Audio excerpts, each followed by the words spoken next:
Hey guys, so I would be recording my desk for this one, but it's currently a mess because I was redoing my bathroom. Mm, messy, messy. Anyway, welcome back. I promised you guys that we would be more on a better schedule. Okay, I know it's after 4 o'clock. I'm working on it. It was chaotic morning. Anyway, we are here for X-Men: The Dark Phoenix. Um, Now this one. I kind of explained in X Men First Class, right? It wasn't the first movie to come out, and this is about um, Jean Grey, but she's now played by Sophie Turner, so it's a younger Jean Grey. We're understanding more of her story, like her origin, in this one. This one came out in 2019, so just remember that this came out after First Class, but um, so we still have James McAvoy who played Xavier, and we have Sophia Turner now um, as Jean Grey. Okay, so the whole idea of the plot is there's a space mission. Jean Grey is hit by a cosmic energy wave, making her infinitely more powerful. So again, we understand that she's extremely powerful as it is. Um, but also very dangerous and unstable, leading to her transformation into what we know as the Dark Phoenix.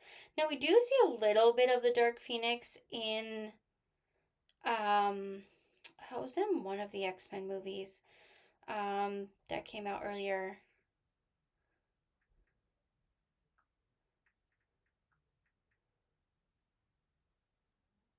I can't remember which one it was. Hold on. I'm sorry, guys. I couldn't remember which one it was. Um,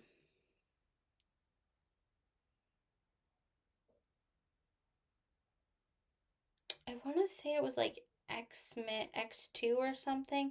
It was one of the very original X-Men movies when we had um Jean Grey played by,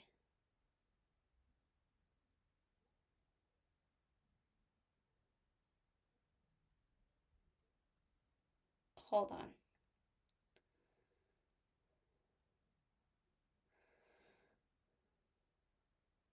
Now this is confusing me. Um by Haley Ram in X-Men The Last Stand. That's the one. Okay. So we do get a little bit more of her backstory. They're constantly changing the actress for all these things, and it's driving me up a wall. Um, in my opinion, and I'm nothing wrong with Sophie Turner. I think she's a wonderful actress. I liked her in Game of Thrones. I actually liked her in this. That's just to say when you're in a franchise, right? When you have multiple movies, this is for the casting. Stop casting new people. Stop. Like, I get if, okay, we're in a younger thing and the other actress is a little bit older than her, so we need a little bit younger, or maybe you need an older actress because, we're going into the future and she's older. Okay, that makes a little bit more sense. Like, but to fully recast is ridiculous. That being said, we are going to jump right into the Easter eggs because, yeah. So, as I was saying in my intro, Jean Grey, they're on a mission and she gets blasted with this force, which makes her powers extremely unstable. We also have Raven, who's like looking at her like, girl, like, you're crazy, right? But I also love this line, her saying you might want to change it to ex women because majority of the team members are women and they do the heavy lifting in many ways of for the team. So yeah. So anyway, this is the first class, and they are having relations, and they're in the woods partying it up. They're not supposed to be, but here we see Hank and Raven. are like, yeah, this was the very first class and this is the end of it. Like, there's going to be a new generation as part of the team. Now, in this scene, we're back in time. So, Jean Grey is a child and she has this power. She doesn't really know what's going on. She doesn't know how to control it. She's constantly changing the radio. Her parents are getting upset and it causes a car accident. Um, and if I remember correctly, because I did rewatch this movie a while ago, um, I don't remember if they lied to her that both her parents died, but they said like you you can't be returned to them. Um, we know that at least one is dead. But like you're out of control, and I do believe one of her parents survived, and like was I can't take that. I think it was her father. Her father survived, and she's like I can't. He's like I can't raise her. I don't know what I'm doing. Like I'm scared. And so he basically ship well not basically he does he Charles Xavier talks to him and they make a plan so Jean Grey goes to live at the mansion. And he helps her with her powers. So anyway, back to that mission. We have a full timeline. We are now set in 1992. And the idea is that this team was called upon because of their powers to fly up into space to rescue the current astronauts that are stuck. And so during this, Hank is getting this crazy reading, and Jean Grey goes, "Well, let me go out there and handle it." And that's how she gets hit by this. She gets blasted, and she becomes the Dark Phoenix. She becomes very unstable, which we will see throughout the timeline. So we also see in this is kind of more towards the future a little bit, but we see that the name of the school is no longer Xavier's School for the Gifted. It's now Jean Grey. Um, Xavier had a love, and not in like a romantic way, but a love and care for Jean Grey, and he really did feel like a father figure to her.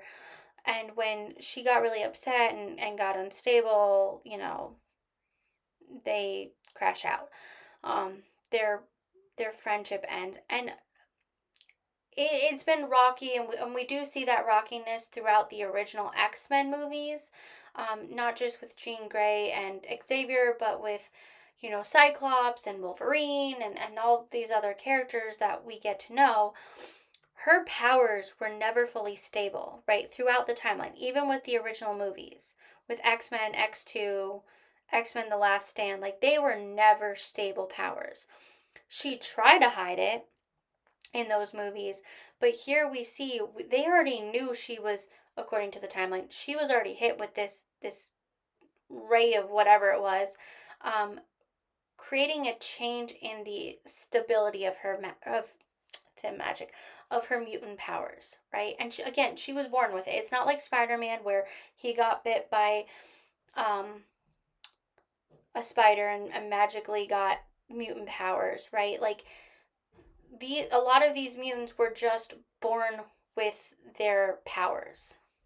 Turner as the Jean Grey in this, as well as Xavier being played by James McAvoy. Like I said, I really do also like him as an actor. Um, I remember him as in Chronicles of Narnia. Like I remember his face and I couldn't place it for the longest time, and then I looked it up and I was like, that's where I know him from. Like sometimes you get that. So yes, he was in Chronicles of Narnia. He was the goat friend. To I know it's something with a T. Thomas. It was Thomas. Okay, I need to start. It started with a T. Um, but again, this is a younger Charles Xavier, so of course we're not going to have our original actor. Why can I not think of his name? I am blanking for the life of me today. Uh, it's why I should know this too. Um, Patrick Stewart.